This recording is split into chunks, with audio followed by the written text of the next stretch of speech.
Hello everybody, welcome back to Retro Computing Ranch. On today's episode we're finishing up the repair of a DEC LK-401 keyboard that's attached to an Olivetti WS885 terminal.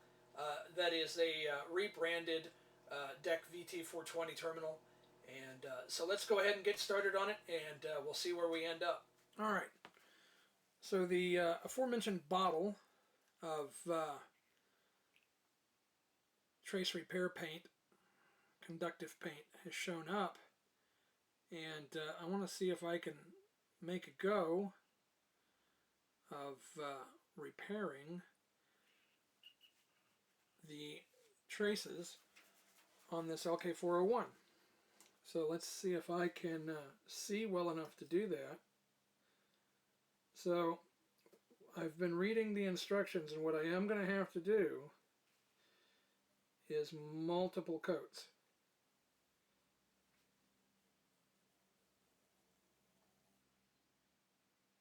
And that is going to be quite the challenge, to not get that paint everywhere.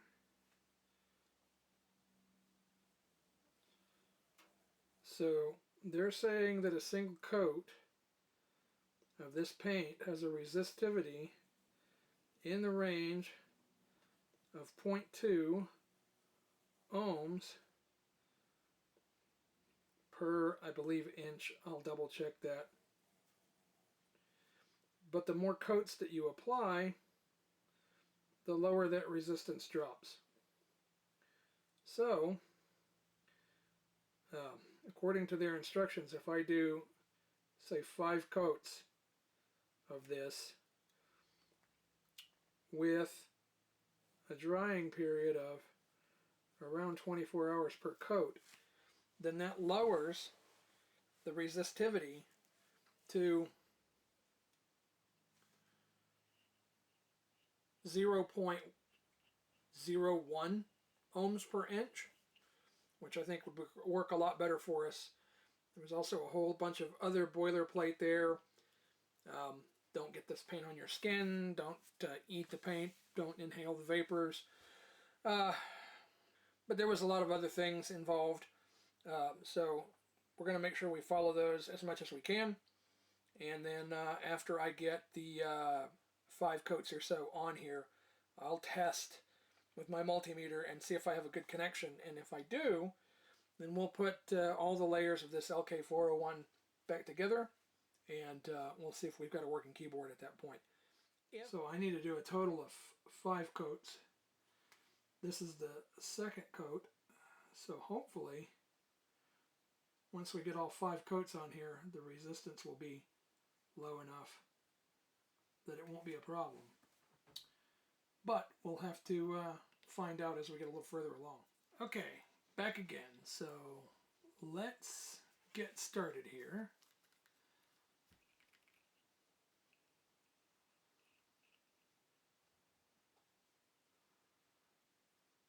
Alright, let's get another coat on here.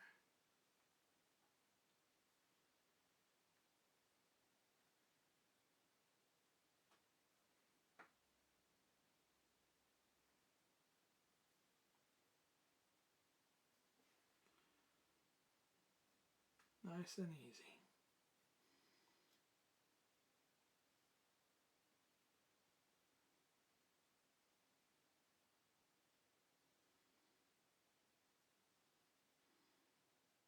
Alright, so this is going to be the 4th coat.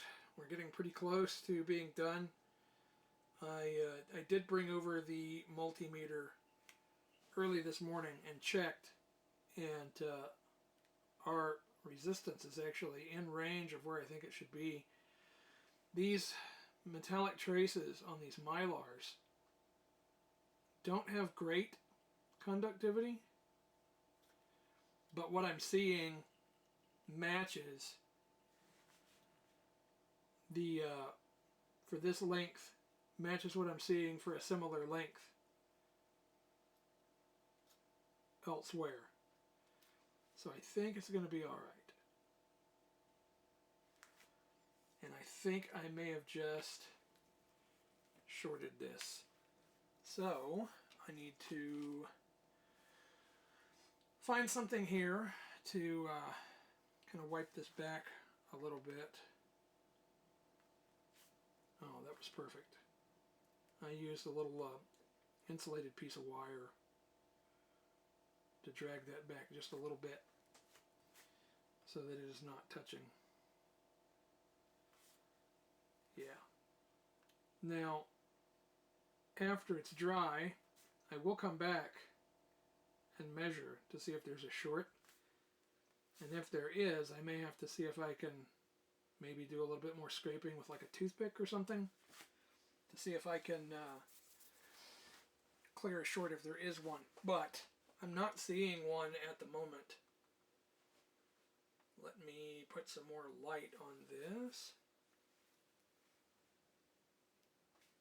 Yeah, so I'm not seeing a short here. We'll have to see how long it lasts. I've been chatting with somebody online.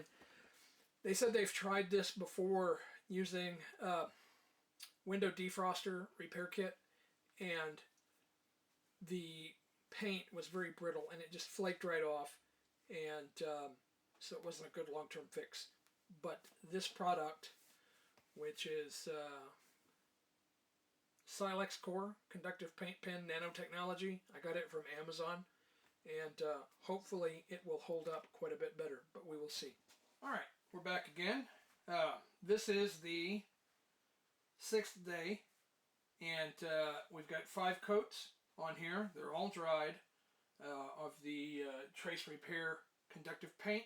So I'm going to check the resistance of the repair. I've got my Fluke 87 set into resistance mode. So let me contact the trace here and here. And let's see where we're at. Come on.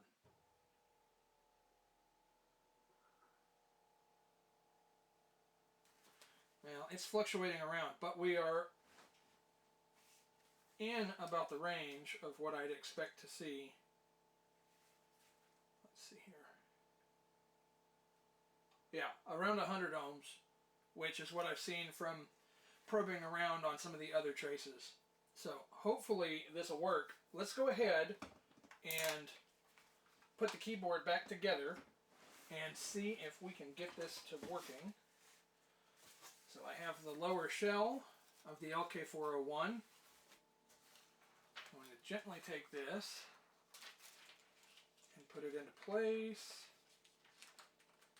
Hopefully we don't damage the trace repair.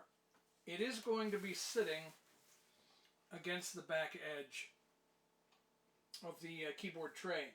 So if it holds together, got a little piece of something there. If it holds together long enough for us to get the keyboard back together, then I think over time it will be stable. Alright, so we have the lower sheet. We're going to bring in the sheet that goes between the 2 layers of the membranes. And then we're going to bring in the top layer.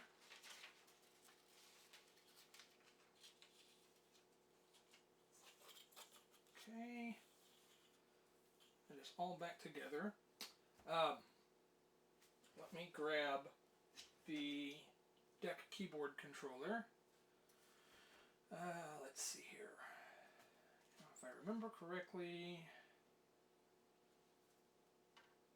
I took this apart a few days ago, so I've got to remember how it all goes back together. That connector is keyed, so it should go back together like that. And then, did these go over or under? That's the question. I think one went over and one went under. I may have to go back and refer to some photos.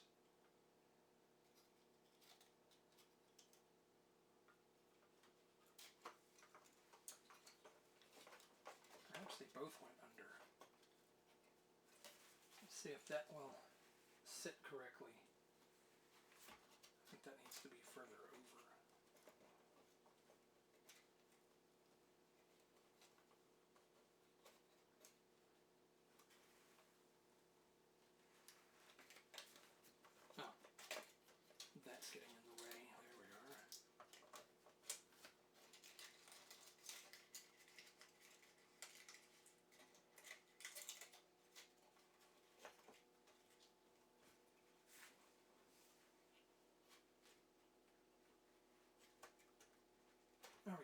it just slipped into place. Alright, now let's see if we can get these plugged back in where they go.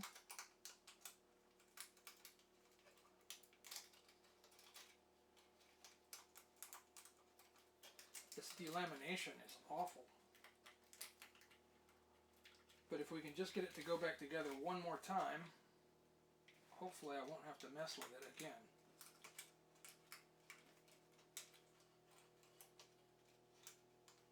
I can hear my RV refrigerator running next to me. I've decided to move everything over and start filming here in the camper. I've got a little bit more room, or at least most things will be filmed here. I'm going to pull that back out and see if we can do this a different way. The room that I was originally filming in is an add-on to our park model trailer, and it is a 10 by 10 room, and it's a little bit small to be doing much of anything in, really. So I'll move over here. I am planning on building a bigger area to work in. We were living in a bigger town, and I still work in that town, 40 or so miles from here, and we decided to move out to the old family ranch, but we don't have a house built yet, so I'm just kind of winging it until we get to that point where I have a house built, which I'm planning on doing most of that myself, so we'll see how that goes. But I'm going to see if I can wrangle building the shop earlier. Shop slash ham shack slash YouTube studio slash storage. Whatever it needs to be, really. Okay, I think that is all back together. Let's get our domes back in place. Let's see here. So the one we're going to be looking for is to see if this works. This is our F3. If that works, then I think we're going to be in good shape. Alright, so we've got the keyboard basically back together, far enough to test it. I've got the keyboard connected to the WS885, and what we're going to do is one of the keys that was not working was the F3, which is the setup key. So if I fire this up, we get a WS885 OK message, and I can clear that. I can press F3, and if I get into the setup menu, then we'll know that the repair was successful, and we can go from there. So let's fire this up, and the CRT is going to warm up. We'll get our test pattern. We should get our WS885 OK message here in just a moment. Okay, enter cleared it. Let's try our F3 key. Yes! Oh, wow, it is working. That is great news. So the repair looks successful. So what I'll do is I'm going to finish getting this back together with the keycaps and everything and the outer shell, and I'm going to get this terminal hooked up to my RetroBrew SPC V2, and we'll do some testing to make sure that the rest of the keys up here that were not working are now working, and hopefully that will wrap it up. So I'll be right back. Alright, so we've got everything connected. The WS885 appears to be repaired. I have my RetroBrew SPC V2 connected to the terminal via the serial port. So let's go ahead and start the terminal, and we should, once it warms up, get the test blocks. Yep, here we go. And then we should get a wait prompt, and then a WS885 OK. Perfect. Let's F3 to get into the menus. I think really the only thing we need to check is the COM settings. So 9600, 8 in 1, no local echo. That matches the settings that I have on the SBC V2, so we'll hit F3 to get back out. And I'm going to reach over here and hit the power switch for the SBC V2. Heard the boot beep. We've got our logo. Perfect.